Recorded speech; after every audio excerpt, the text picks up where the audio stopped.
Islam itu baru bisa terlihat ketika orang-orangnya sudah berquran kan. Al-Quran itu value, nilai. Betul. Maka nilai itu kalau nggak digunakan, Islamnya nggak tampak.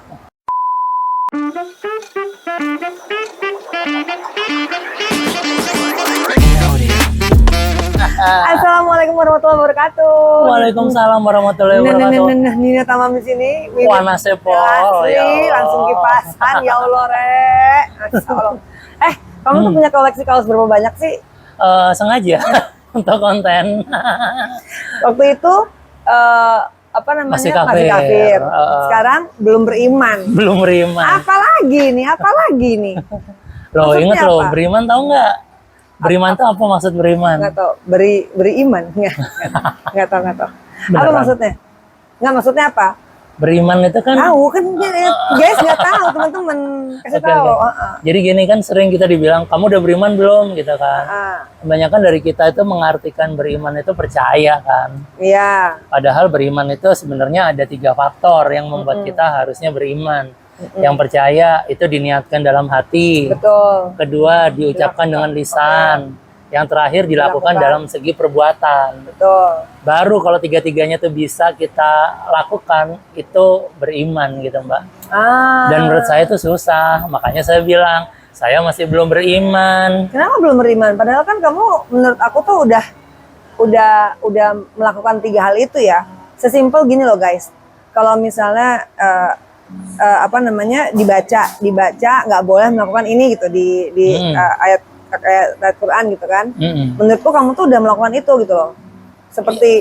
Seperti sesimpel melakukan pekerjaan gitu ya, supaya dapat pekerjaan itu terus kamu harus kasih upeti gitu. Itu kan kamu udah nggak lakukan itu lagi gitu. Jadi nggak pakai upeti, kerjaan itu datang ya datang aja. Emang jalannya begitu. Kalau enggak ya udah gitu, bukan sih?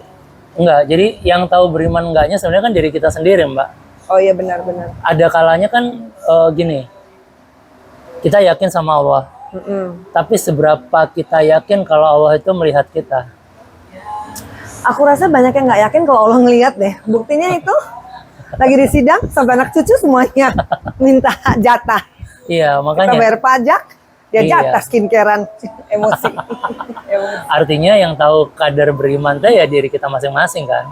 Kita nggak bisa ngejudge orang lain. Nah, dan seringkali bisa jadi apa yang Mbak lihat itu yang mungkin yang tertampilkan saja kan. Tapi yang nggak tertampilkan kan masih banyak Mbak. Asli, kayak ironis banget ya, kita tuh Indonesia tuh sebagai salah satu negara dengan umat Islam paling banyak.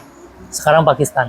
Iya, makanya Kita nomor aku 2. bilang salah satu kan, salah satu kayak 3 besar negara yang paling banyak memeluk agama Islam. Tapi apa namanya, di dalam kehidupan nyatanya sendiri nggak kayak gitu loh. Iya. Sesimpel tadi aku kayak soal kerjaan tuh soal sogok nyogok gitu kan, supaya lancar gitu ya, quote on quote. Iya. Terus kan kita kan kok tagnya Islam apa namanya, Islam tuh rahmatan lil alamin. Iya. Ya kan? Semesta itu harus rahmat ya, dapat rahmat Allah.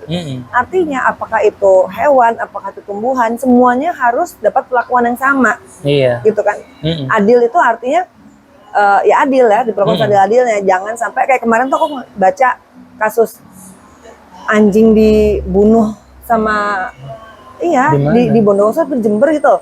Sama anak-anak masih SMP, anak-anak SMP, anak SD. Aduh. Jadi dilempar pakai batu bata, guys. Ya Allah. Anjing itu keluar dari rumahnya loh, itu keluar sebentar, terus instead of dimasukin, dilempar pakai batu bata sampai mati. Itu kan nggak Islami ya guys ya. Iya. Gitu, walaupun dia nggak suka sama anjing, nggak gitu juga caranya. Mana rahmatan lil alaminnya gitu loh. Jadi aku rasa kita tuh kayak salah kaprah ngomongin kita tuh Islam, tapi kita nggak melakukan Islam. Emosi nih. Iya, sebenarnya kan gini, Islam itu baru bisa terlihat ketika orang-orangnya sudah berquran kan. Iya. Sudah berquran, artinya berquran itu apa? Membaca, memahami dan mengimplementasikan. Betul. Kayak gitu. Makanya saya selalu bilang Al-Quran itu value, nilai. Betul. Maka nilai itu kalau nggak digunakan, Islamnya nggak tampak. Iya, benar. Jadi ya gunain Qur'annya gitu ya. Habis itu di luar itu kan kita juga diajarin yang namanya adab. Betul. Adab itu tata krama, Iya, ya, iya, iya. saling menghormati dan seterusnya. Nah, tapi di hari ini yang kita dapatkan di masyarakat kita banyak hal-hal yang memang keluar dari norma-norma itu sendiri. Benar. Ya salah satunya ya bisa jadi suap. Ai. Bisa jadi dulu kita selalu dapat kerjaan ya karena kita memberi gitu, Betul. menyuap. Uh-uh. Begitu udah nggak memberi lagi ya udah selesai. Iya, iya. Nah, iya, tinggal iya, kitanya iya. nih mau bertahan untuk tidak melakukan hal itu atau kita ya udahlah kita ikutin dulu yang sekarang kayak apa. Nah, itu kan kembali ke kita gitu. Iya, benar, benar, benar, benar. Nah, kalau menurut saya kalau kita memang mau Islam itu tegak di Indonesia, maka orang-orangnya itu ya harus menjalankan benar-benar apa yang diperintahkan Allah. Jadi tidak cuma sekedar ritual gitu, Mbak. Iya. Sholat ritual, Khataman, ngaji ritual, khataman ritual, semuanya ritual, tapi lepas dari esensi, Iya, betul. lepas dari aktualisasi. Kalau udah lepas dari aktualisasi, jadi pemahamannya beda. Iya. Kalau kamu melakukan dosa, nanti kamu salat aja, dosanya kan hilang. Iya. Nanti Soal bikin obat dosa aja. lagi. Obat Nanti aja. dosa lagi gitu kan. Kenapa? Karena tidak menyentuh esensinya. Iya, iya. Seharusnya Al-Quran itu bisa merubah akhlak kan. Iya, betul. Betul Kalau banget. akhlaknya udah berubah, maka semuanya berubah. Benar. Pola hidupnya berubah, cara dia mengatur hidupnya juga berubah kan, Mbak. Dan dia tidak mau di kehidupan dia sebelum berquran pastinya. Iya, betul. Gitu. Ngantuk. Enggak. Stres. Bukan stres. Stres karena Kenapa? ya karena banyak sekali kayak teman-temanku gitu ya, yang lingkungan sekitarku aja lah gitu, yang pakai hijab rapet. Tapi menurut gue, aku nggak ingin menjadi khawarij ya, menjadi kaum khawarij ya guys.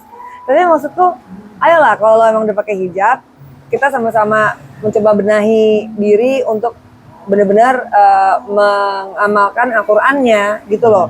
Jangan cuma ketutupan doang, tapi lo masih mengusahakan sana sini untuk kerjaan, masih ya gitulah namanya manusia. Udah aku Agak-agak ngeri nih. Iya, tapi maksudnya aku mengerti itu kan sangat manusiawi ya Mas ya. Iya, iya, iya. Bahwa kita itu dikasih Tuhan tuh rasa takut, Iya. segala macam rasa tuh Allah Gusti Allah yang ngasih. Apakah itu takut, apakah itu happy, apakah itu bahagia atau sedih, itu semua dari Gusti Allah, aku percaya. Tapi aku percaya bahwa di umurku yang segini, aku percaya bahwa takut itu tuh hanya ada karena kita nggak percaya sama Tuhan sebenarnya. Iya. Kita kurang ikhlas sama Gusti Allah, bukannya kita nggak percaya. Percaya cuman manusiawi kalau kita kadang-kadang takut, ya Allah, bulan depan gue makan apa ya, gitu kan. Oke. Bulan depan anak gue bagaimana ya, gitu kan. Sehingga membawa kita ini menuju ke ya udah deh kasihlah dikit lah nggak apa-apa, yang penting gue dapat kerjaan. Gitu kan. Iya. Harusnya kalau kita bener-bener mengamalkan Quran, nggak perlu gitu-gitunya. Tuhan Iya. tuh udah kasih gitu, Iya. udah ada jatahnya, walaupun Iya. bikin deg-degan tapi Nah, menanamkan konsepsi itu nggak mudah loh, Mbak. enggak, gila, enggak lah. Sampai sekarang aja masih yang enggak. Tapi yang penting gini ya, kita semua berproses lah ya. Benar. Berproses untuk tidak mengulang hal yang sama lagi Amin. gitu ya. Amin. Harusnya kalau semakin lama Quran dibaca ya harusnya ada perubahan dalam diri kita masing-masing. Tanpa Amin. harus mengejat siapapun gitu kan. Iya. Gitu. Harus kembali ke kita sendiri pasti gitu kan. Iya. Aku tuh kalau misalnya ngeliat apapun gitu ya Mas, kayak ngeliat ke temen-temenku kayak gitu ya, aku langsung istighfar, astagfirullah, gue kayak gitu nggak ya, gitu. Oke. Pasti kayak, Mirroring ya? iya, takut loh, karena kan kita suka nggak sadar ya guys ya. Iya, iya. Tahu-tahu begitu, gitu. Tahu-tahu melakukan hal yang nggak sepatutnya kita lakukan, gitu. Iya, iya, iya. Terus tahu-tahu ngejudge orang apa? Tapi gini Mbak, di zaman seperti ini nih sekarang ini, kan kita udah lama nih diskusi di Titik Terang. Iya. Mbak punya ini nggak mungkin yang bisa di-share langkah-langkah apa yang bisa kita pilih ketika ada kasus-kasus yang mungkin dulu kita hajar gitu. Apa yang membuat kita bisa ngerem dan untuk nggak usah pakai yang ini deh, berani untuk bersikap kayak gitu tuh gimana tuh? Aku tuh sesimpel kepengen menjadi lebih baik aja, kepengen menjadi manusia lebih baik waktu itu ya. Terus baca Quran kan fa'in ma'al usra, setelah kesusahan pasti ada kemudahan. Pasti itu tuh aku berpegang teguh pada itu. Saat melakukan atau berusaha untuk menjalankan Al-Qur'annya dengan benar gitu ya, nggak melakukan hal-hal yang tadi kita sebutkan itu susah banget. Gila, asli susah banget. Tapi percaya banget deh bahwa Tuhan itu tuh udah diulang sampai 3 kali gitu loh. Habis kesusahan ada kemudahan, kemudahan. Jadi percaya aja sama itu. Dan alhamdulillah selalu ada jalannya. Selalu ada jalannya. Tuhan tuh nggak pernah, Gusti Allah tuh nggak pernah membiarkan kita susah. Segala sesuatu yang terjadi di kehidupan kita, aku tuh sangat merasa bahwa itu adalah salah satu cara untuk membuat kita menjadi lebih humble, menjadi lebih apa ya, rendah hati. Karena kita selama ini mungkin nggak sengaja sombong gitu kan, nggak sengaja menduakan Tuhan. Tapi saat kita ada di titik terendah, biasanya tuh manusia suka gitu ya emang ya, kalau lagi inget sama Gusti Allah, kalau lagi titik rendah aja ya. Gitu. Jadi itu tuh biasanya langsung oh iya ya, langsung semua tuh keluar tuh. Oh iya ya gitu. Jadi insya Allah semoga doaku tuh bisa istiqomah gitu. Saat aku seneng pun masih akan ingat itu gitu loh. Insya Allah gitu. Bab percaya nggak sebenarnya Al-Quran itu percayalah, mengajarkan kita untuk menjadi orang yang merdeka. Artinya? Merdeka dalam artian begini, kita kalau udah baca Quran, kita bisa merdeka, kita bisa berdaulat untuk bisa memutuskan apapun tanpa ada intervensi dari orang. Ngerti nggak? Iya, misalnya dia kalau dia disuap baru mau, kita merdeka dari itu. Oh maaf, saya nggak, saya independen udah. Iya. Karena Tuhan saya menyuruh. Al-Qurannya dibilang kayak gitu. Jadi memang Al-Quran itu memerdekakan kita dari segala penilaian manusia. Al-Quran itu memerdekakan kita agar kita tidak dijajah sama dunia. Kita bisa independen gitu, Mbak. Iya, benar. Kita bisa berdaulat untuk bilang enggak, saya udah nggak di situ. Iya. Gitu. Pernah nggak kepikiran itu? Enggak, baru sekarang nih gila. Hebat banget sepupu gue nih. Iya. Tapi bener ya. Kayak kita tuh berkepikir loh, guys.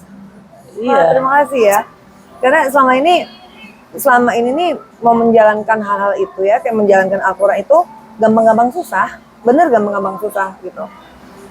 Kenapa terlihat susah? Karena kita pikul, kita nggak melebur. Bisa. Yang kedua, karena di sekitar kita memang belum menjalankan. Jadi ketika kita menjalankan sendiri jadi beda. Iya kan? Gitu. Oke, siap. Kalau gitu besok apa? Nggak tahu gue mau ngapain. Panas banget yang pasti.